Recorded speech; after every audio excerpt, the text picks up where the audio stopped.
Fille à Coulanges-sur-Yonne, couturière créatrice de prêt-à-porter pour hommes, femmes et enfants, création artisanale et originale, laissez libre cours à votre imagination et à vos envies. Chèches, bombers, robes, chemises, choisissez votre tissu et repartez avec un vêtement sur mesure et qui vous ressemble. Fil des Fées, 12 rue du Pont à Coulanges-sur-Yonne, 07 50 06 82 19 et sur internet www.fildesfées.fr.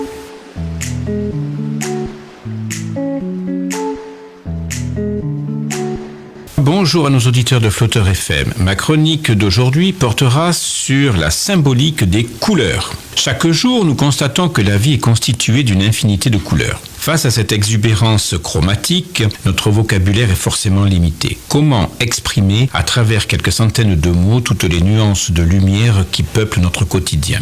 Pour plus de facilité, nous isolons les couleurs principales, dont les autres constituent des déclinaisons ou des mélanges. À ces couleurs de base, il faut encore ajouter le blanc et le noir qui ne sont pas des couleurs. Le blanc contient la totalité du spectre lumineux et la lumière elle-même, et lorsque l'on ajoute toutes les couleurs, c'est du blanc que l'on obtient. Le noir est pour sa part l'absence de couleurs. Il capture la totalité du spectre lumineux. Les couleurs et les longueurs d'onde. Lorsque la lumière vient frapper une surface, il se passe deux choses. Une partie du spectre lumineux est absorbée par l'objet, l'autre partie est réfléchie par l'objet. C'est cette seconde partie que nous voyons et qui nous donne naissance à la couleur. Lorsque une pierre, par exemple, absorbe toute la lumière, elle est noire. Lorsqu'elle la réfléchit complètement, elle est blanche. Entre ces deux extrêmes, il y a place pour toute la multitude des couleurs. Chaque couleur correspond à une longueur d'onde, donc à une vibration différente. En réfléchissant une partie de la lumière, une certaine vibration est émise et c'est la qualité de cette vibration qui sera recherchée pour l'influence qu'elle a sur l'esprit et l'effet qu'elle induit sur le corps. Certaines couleurs nous apaisent,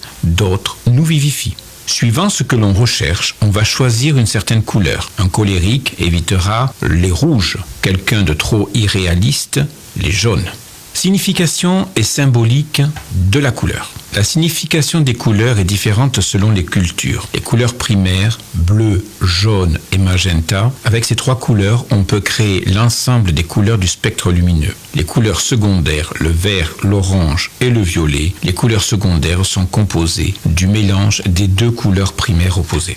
Le bleu est la couleur de la mer et du ciel. On associe à la fois à la spiritualité, à la matérialité. Il symbolise en ceci le corps qui est pris entre l'abstraction et la matière, de la même manière que l'eau est prise entre le ciel et la terre. Le rouge est la couleur du feu et du sang.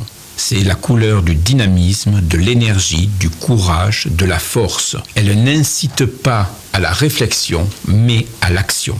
C'est en même temps la couleur de la passion, de l'amour. C'est la couleur de la vie dans sa dimension la plus volontariste et la plus puissante. Le jaune est la couleur du soleil et de l'or. C'est tout à la fois la couleur de l'intellect, de l'esprit, de l'intelligence et celle du bonheur et de la félicité. Elle porte sur l'abstraction et la spiritualité. Elle éclaire et aide à prendre des décisions. Le vert est composé de jaune et de bleu. Il symbolise la vie dans son aspect cyclique, comme la naissance des végétaux. Il est apaisant et en tant que couleur de la renaissance perpétuelle, porteur d'espoir. Il symbolise la douceur, l'harmonie et l'équilibre. L'orange est composé de rouge et de jaune. C'est la couleur des plaisirs matériels, de la convivialité, de l'amitié, de la spontanéité. Il est stimulant et énergisant, mais plutôt terre-à-terre et peut porter vers l'intellectuel. Le violet est composé de rouge et de bleu. Il est à la fois la couleur de la sagesse et celle du magique. C'est la couleur du mystère et il attire vers le rêve. Il est une couleur de réflexion plus que d'action. Le blanc est la lumière dans tout son spectre, la lumière non altérée. Il est la synthèse de toutes les autres couleurs et représente la pureté, la connaissance, le savoir, la spiritualité. Le cristal de Rogge, par exemple, translucide, est considéré comme une pierre blanche.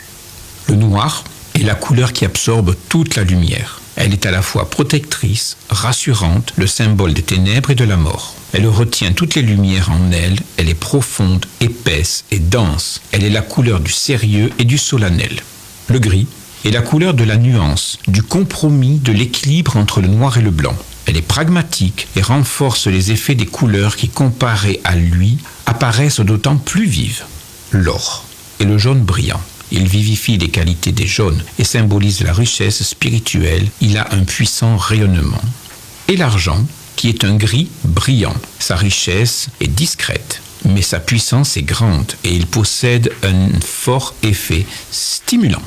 Et bien voilà, vous en savez un petit peu plus sur les couleurs. Et puis vous pouvez me retrouver au collectif Bien-être en train au 03 86 28 17 69 ou au 3 rue du Château en train sur Nohain.